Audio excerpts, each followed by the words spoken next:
Once upon a time in the City of Angels there was a witch who was good, Valentina Norseman del Lorca. And one day they saw some human beings being used as playthings by some witches, and it really irritated Val to no end. For as long back as she could remember, she just didn't like how witches treated humans. So she told her friend Jessica how she felt. I don't think it's right that we treat them like they were our playthings to be toyed with, and if their lives are destroyed in the process simply for our amusement, so be it. Yes, so be it, exactly, Val. Humans always land on their feet.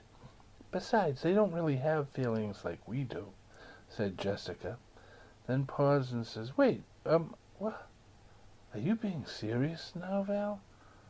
No, not at all. I was just toying with you. Oh, good, said Jessica. Valentina was a much stronger witch than Jessica. In fact, she was a much stronger witch than everyone in her circle, except for the mother. So she had a vision of Jessica running to the mother with this news: heresy in the circle. The mother is the strongest among equals, and she could not allow an act of heresy to go unpunished. Normally, Valentina would have just shrugged it off. She's been punished before. But this time, in the vision, she saw the mother condemning her, and she knew what that meant: expulsion for a few centuries from the circle. Betrayed by the mother. Valentina was floored. She could not believe it. And then there was more. She saw the entire vision and realized that the mother would use this heresy as an excuse to get rid of her as a rival permanently.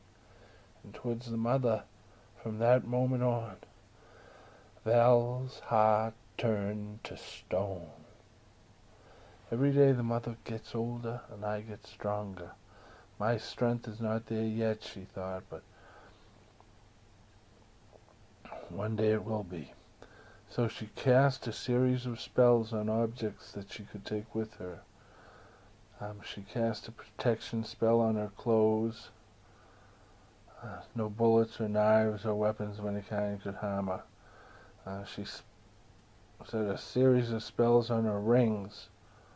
One that transforms her appearance, one giving her the skills of a ninja warrior, one that allows her to speak any language, one was an influence spell that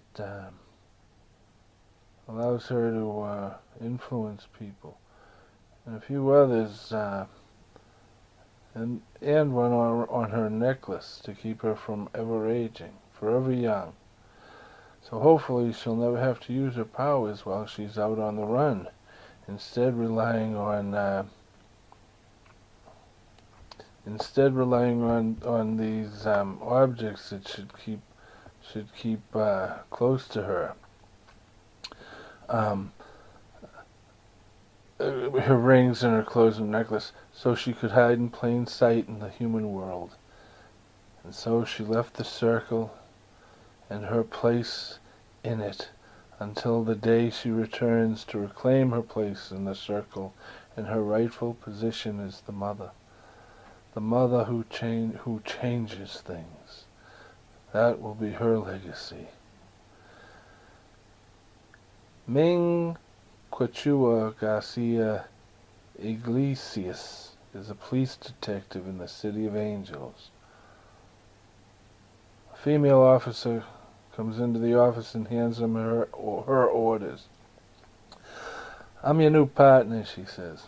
Well, this is just great, says Lieutenant Ming Quechua Garcia Iglesias. Just great. In the human world, she has to be very careful about using her powers, because other witches, if they are thinking of her in that very same moment that she uses her powers, they would be able to see her in a vision, and slowly but surely they would be able to track her down. And she is not ready yet to face them, or for them to find her. The only time that a witch in hiding is safe to use her powers is during the witching hour. That 1 hour a day when all witches come out to play, It's like rush hour for witches. So much is going on that everything gets so busy that no one is thinking about other witches, only about their human playthings. Not much gets done in the bewitching hour.